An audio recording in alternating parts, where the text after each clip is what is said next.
네, 안녕하세요. 김영아입니다. 한국에 있는 비호 신청자와 난민을 지원하고 이들의 권리를 옹호하는 시민단체 Migration to Asia Peace, 아시아 평화를 향한 이주에서 일을 하고 있습니다. 저는 오늘 코로나19 팬데믹이 한국 사회 구성원인 이주민과 난민에게 어떤 영향을 미쳤는지, 그리고 단순히 이러한 전염병뿐만이 아니라 정부의 대책이 어떻게 이 사람들을 좀 더 취약하게 만들었는지에 대해서 말씀을 드리고, 또 이에 대해 한국 시민사회가 연대를 통해 어떤 식으로 대응해야 하는지 공유하고자 합니다. 네, 그럼 슬라이드 넘겨주세요. 제가 일단 한국 이주 사회의 배경을 말씀을 드리면 여기 표가 나와 있는데요. 이 표 전에 말씀을 드리면 한국은 일단 코로나 상황을 말씀을 드리면 한국은 1월 말부터 코로나19 팬데믹 영향권 안에 들어가고요. 2월 23일 코로나 감염병 위기 경보가 위기에서 심각 단계로 격상하였습니다. 이때 마스크 품귀 현상이 심화되었는데 정부는 3월 5일 마스크 배분 정책을 내놓았습니다. 그리고 3월 22일부터 약 한 달 동안은 고강도 사회적 거리두기를 시행하였습니다. 5월 6일부터 현재까지는 생활 속 거리두기를 하면서 코로나19로 인한 경기 침체를 극복하기에 애쓰고 있는데요. 방역에 더해서 코로나19를 재난으로 보고 긴급히 일정 생계비 또는 소득을 현금으로 지원하는 조치를 하였습니다. 3월부터 5월까지 사이에 이제 지자체와 중앙정부가 조치를 취했는데요. 특히 3, 4월 동안에 소득이 없었던 무급휴직자, 고용보험에 미가입되어 있던 서비스직, 프리랜서, 그리고 영세 자영업자에 대해서도 고용안정책을 마련하고 있습니다. 방역과 재난 지원에서 이제 이주민과 난민이 그럼 어느 정도 포용되는가를 우리가 봐야 되는데 안타깝게 완전 포용되었다고 보기가 어려운 것 같고 한국 사회에서 우리 공동체 구성원이 누구인지를 질문하게 되는 것 같습니다. 지금 이 표를 설명해 드리면 한국의 이주민과 난민의 수가 계속 늘어나고 있는데 지금 현재 220만 명 정도의 외국인 중에서 장기 체류하는 외국인이 126만 명 정도가 됩니다. 이 표 보시면 지금 20% 정도가 단기 체류자이고요. 지금 장기 체류자의 외국 국적 동포를 가지신 분들이 지금 36% 정도이고 특히 중국 동포분들이 많이 있습니다. 그리고 이제 다른 국가와 국가 간의 MOU를 통해서 계약을 맺고 인력을 수입하는 비숙련 외국인 노동자 분들이 있습니다. 그래서 이분들이 이제 비전문 직종 혹은 선원 직종에 일을 하고 계신데 이분들이 12% 정도가 있고요. 혼인으로 오신 분들이 7% 정도, 그리고 이와 비슷한 수가 유학생과 연수생이 있습니다. 그리고 난민과 인도적 체류 허가자가 국제적 보호로 한국에 계신 분들인데 이분들이 0%도 안 되게 나오는데 이분들이 3,000명이 조금 넘습니다. 네, 적은 숫자에 놀라셨을 것 같아요.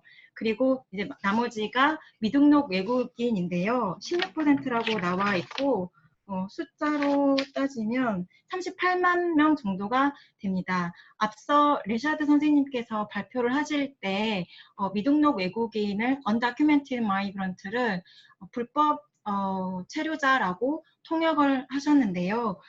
제가 미등록 외국인이라고 말할 때는 undocumented migrants 아니면 성파피에 불어로 이렇게 번역해 주시면 좋겠습니다. 다음 슬라이드를 보시겠습니다. 그럼 한국에 이렇게 이주민과 난민의 구성이 이렇게 되어 있는데 그렇다면 한국 정부는 이들을 외국인에 대해서 어떤 정책을 가지고 있는가 보시겠습니다. 2007년에 제한 외국인 처우 기본법이라는 것을 만들어서 법무부를 간사로 두고 외국인 정책위원회가 이루어집니다. 그래서 국무총리가 위원장이고 이제 법무부를 비롯하여 17개 중앙부처가 참여를 하고 있는데요. 여기서 다음 슬라이드 보시겠습니다.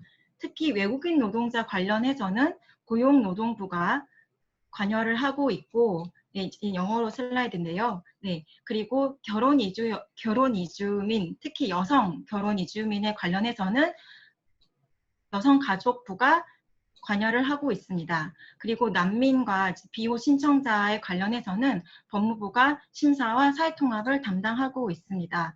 그리고 나머지 다양한 부처가 사실은 이 관련된 법령을 조정을 하고 행정을 만들어 가야 합니다.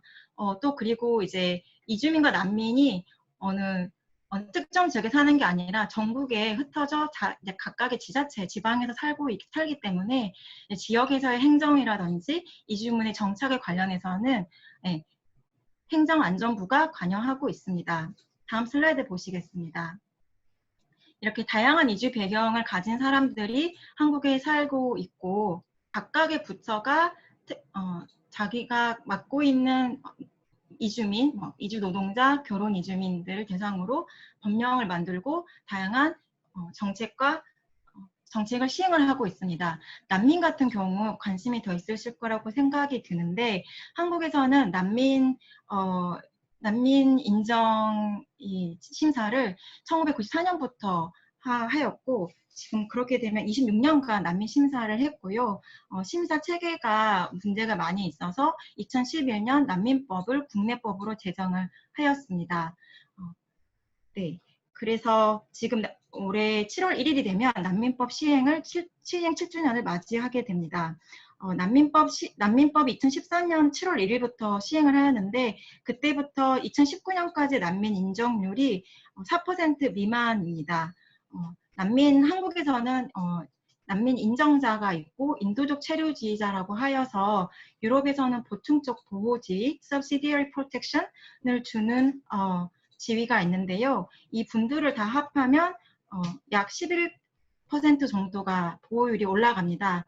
하지만 이들의 사회적 처우가 매우 다릅니다. 난민 인정자 같은 경우는 국내 난민법에 따라서 그리고 국제난민협약에 따라서 내국인과 같은 수준의 사회적 보호를 받습니다. 하지만 한국 국내법에 따르면 보충적 보호지위, 난민에 준하는 사회적 보호를 받아야 되는 인도적 체류자가 사실 체류를 할 수 있다.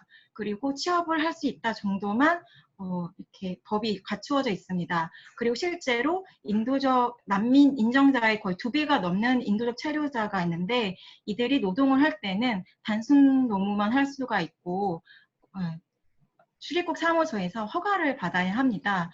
이때 이주가 소요가 됩니다. 그리고 전문 직종에는 사실적으로 취업할 수 없는 상황입니다. 다시 코로나19에 관련해서 정부 대책으로 돌아가 보겠습니다. 일단 앞서서도 외국인, 특히 이주민 난민에게는 정보 접근성이 매우 중요하다는 이야기를 하였는데 방역에서는 정보 접근성에 거의 생명줄과 같은 기능을 하지요. 사실 일찍이 한국 정부는 코로나 발생 후 이런 여러 가지 이제 공공기관, 고용노동부와 그다음에 여가부의 여성가족부에 속해 있는 센터들, 공공기관들을 통해서 그리고 출입국 사무소에 속해 있는 외국인 종합 안내센터를 통해서 외국어 언어 지원을 가능하게 하였습니다. 그럼에도 불구하고 외국인 분들이 이 서비스를 사실 접근하지 못하고 이용하지 않는다는 한계가 이번에 드러나게 되었습니다. 또 미등록 외국인도 공공보건의료기관에 가서 코로나19 감염증이 의심이 되면 검진을 받을 수가 있고 검진 비용은 무료이며 치료할 때도 치료 비용은 무료이다. 그리고 담당 공무원이 그 사람이 미등록자라는 걸 알게 되어도 출입국 관련 사무소에 통발 의무가 면제된다는 것이 알려졌습니다. 이는 일찍이 나왔던 상황인데 최근 들어서 더욱더 관련 부처에 의해서 홍보되고 있는 상황입니다. 이런 상황이 이렇게 홍보됨에도 불구하고 실제로 미등록 외국인 분들은 사실은 검진을 받는 것을 두려워하여서 무료 검진소를 직접 외국인 근로자가 많은 공단 앞에다 세우고 하루 종일 기다려도 오는 사람이 5명이 안 된다고 합니다. 그리고 2월 23일이 되면 이제 위기 단계, 경계 단계에서 이제 심각으로 감염병 위기가 올라가게 되는, 위기 경보가 올라가게 되는데요.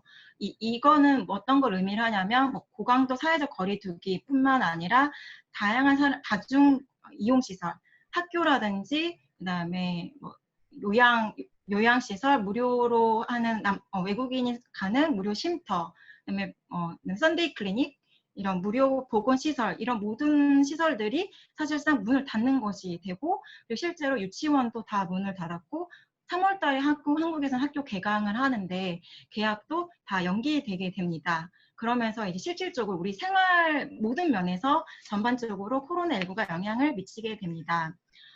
출입국 사무소에서 법무부 가나라의 출입국 사무소에서는 공공기관의 방문을 최소화시키기 위해 외국인들의 출입국 기간을 4월 30일까지 일괄적으로 연장하는 조치를 취합니다. 하지만 앞서 레샤드 선생님께서 말씀하시는 것처럼 한국의 합법적으로 체류를 하고 있지만 사실 한국에서는 아이디 카드라고 외국인 등록증 Alien Registration Card라는 거를 주는데 한국에 합법적으로 체류를 하더라도 이 카드가 없이 계신 분들이 있습니다. 여러 가지 행정적인 문제로 인해서요. 근데 이 분들 같은 경우는 모든 사회적인 어떤 지원에서 이제 불이익을 당하게 됩니다.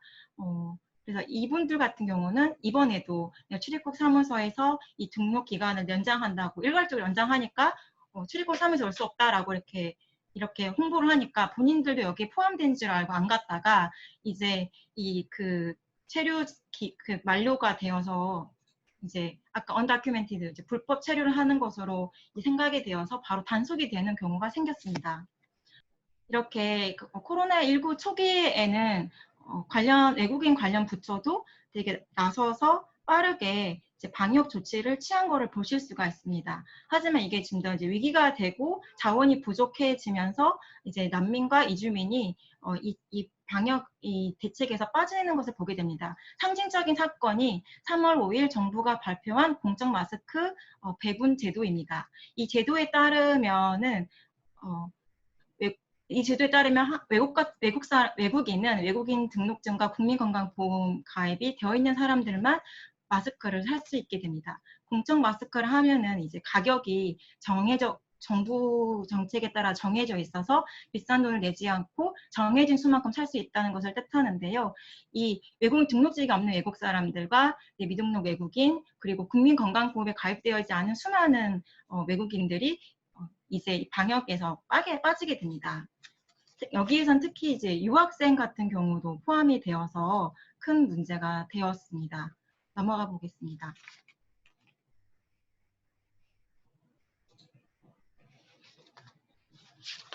이 3월 5일 이 마스크 배분 정책 발표 이후에도 사실 일반 시민마저 생각을 하게 됩니다. 그러면 보험이 없는 사람 어떻게 하지? 외국인들 어떻게 하지? 이런 의문을 갖게 되었고, 다양한 시민 영역에서 그리고 언론에서도 이 부분에 대해서 많은 문의를 하였고요. 실제로 외국인들이 마스크가 없이 어떻게 코로나를 예방하고 있는지에 대해서 많은 보도가 이루어졌었습니다.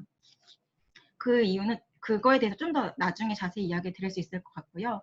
그래서 이러한 정부 대책이 이어지는데 그 뒤로 이제 보면은 이런 질병 예방 조치 이외에도 이제는 코로나19로 관련된 경제적인 타격으로부터 저희 이제 경제 소득이라든지 생계를 보호하고자 하는 조치가 취해집니다. 3월 초부터 지자체들이 대책을 발표를 했는데요. 서울시와 그다음에 가장 많은 외국인이 살고 있는 경기도에서 발표를 먼저 합니다. 그러나 안타깝게도 두 지자체 다 외국인을 원칙적으로 배제를 하였습니다. 그 말을 보면 내국인과 혼인한 자, 내국인을 양육하는 자, 내국인과의 관계가 가까운 자, 이런 단어를 쓰게 되고요. 서울시 같은 경우는 난민 인정자는 그래도 포함을 하였는데 제대로 사실 홍보를 하지 않았던 것이 굉장히 큰 문제였고, 그래서 시민단체가 오히려 이 홍보를 맡아서 열심히 했고, 실질적으로 난민 인정자가 이제 주민센터에 가서 긴급 생활비를 신청할 때에는 많은 거부가 이루어져 있고, 오히려 당신 한국 사람이랑 결혼했냐 이런 질문을 많이 받았습니다.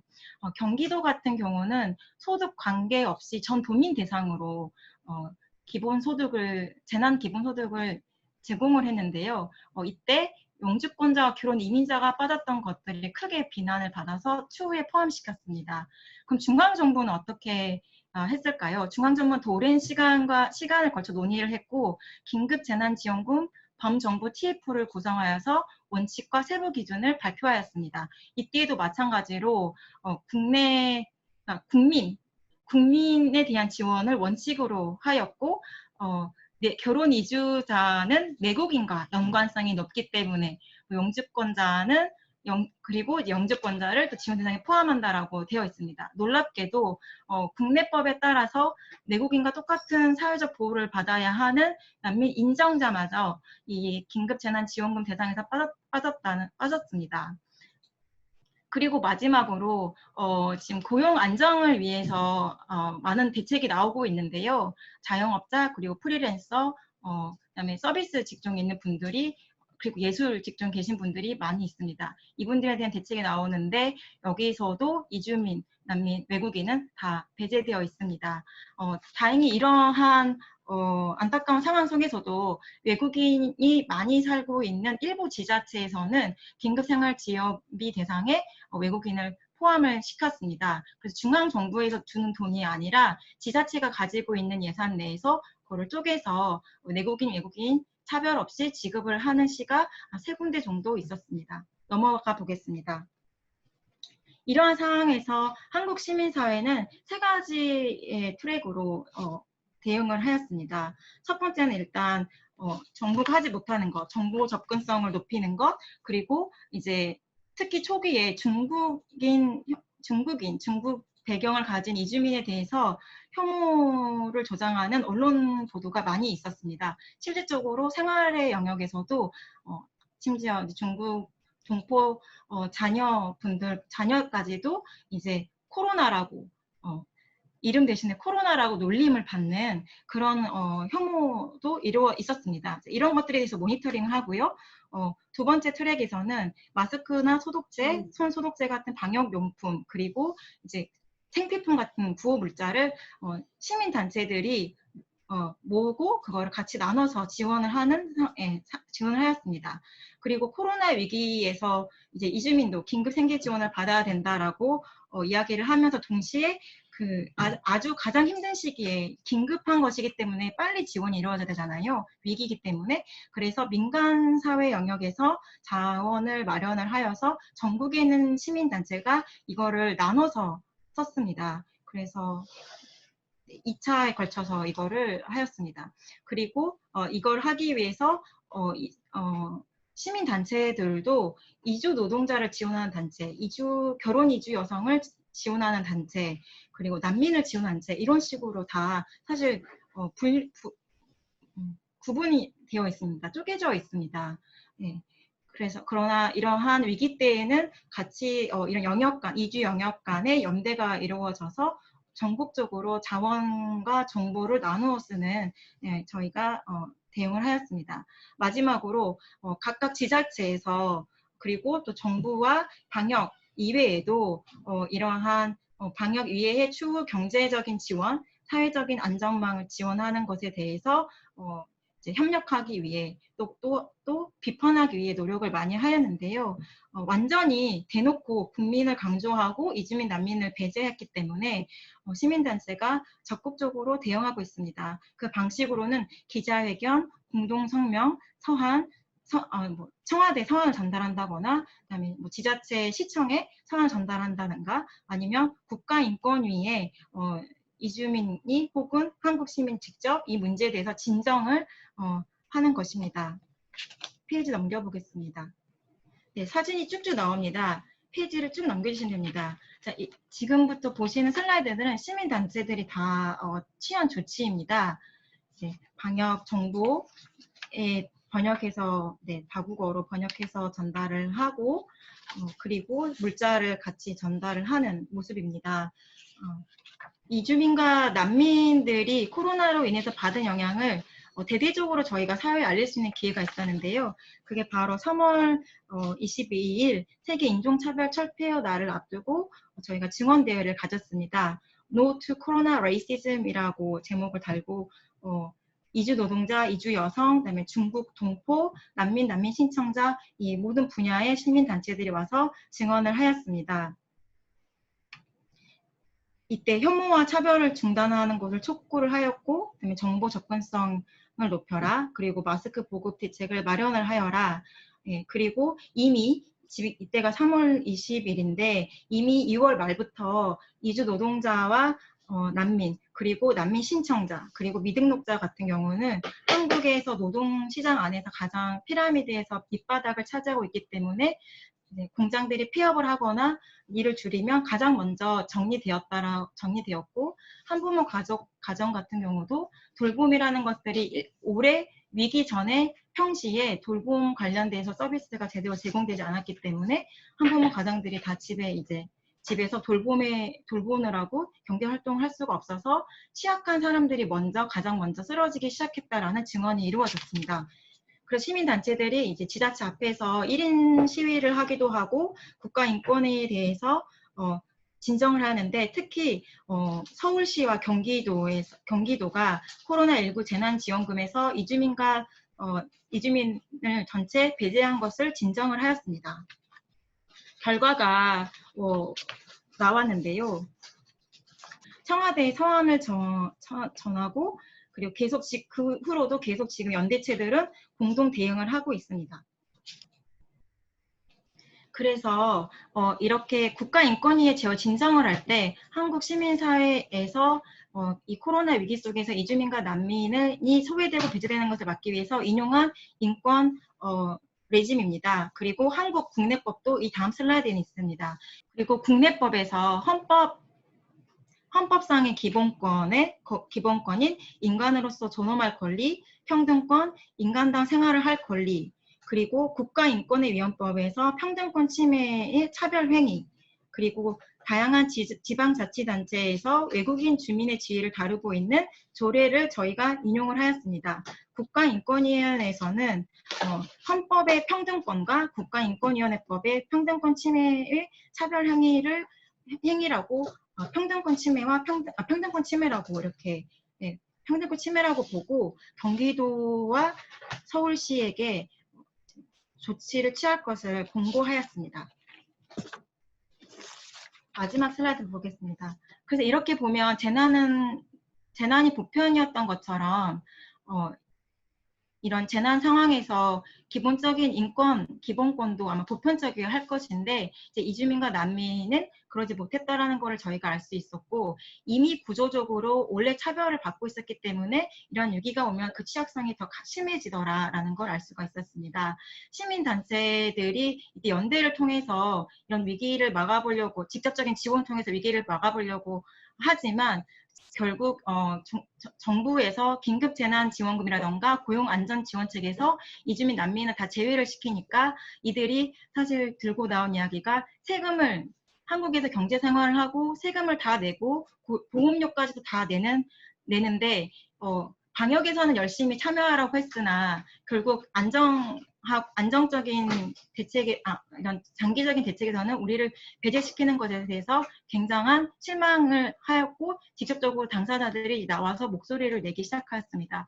이때 시민단체들과 당사자들이 중앙정부라든지 지자체의 관련 부처랑 협의를 한다거나 협상을 할 수 있는 공식적인 채널이 없다라는 것이 이번에 저희가 가진 가장 문제점으로 드러난 것 같고 평시에 이주민과 난민, 특히 난민 신청자와 미등록자들의 사회 안전망이 얼마나 불안정했는가 계속 민간 사회 단체에게 마치 떠넘기는 그러니까 제도화되지 않은 어떤 사회적인 안정망 제공이 얼마나 취약했는지 이번 위기 때 드러난 것 같습니다. 이러한 경험을 나눌 수 있어서 매우 뜻깊은 시간이고요. 영광입니다. 감사합니다.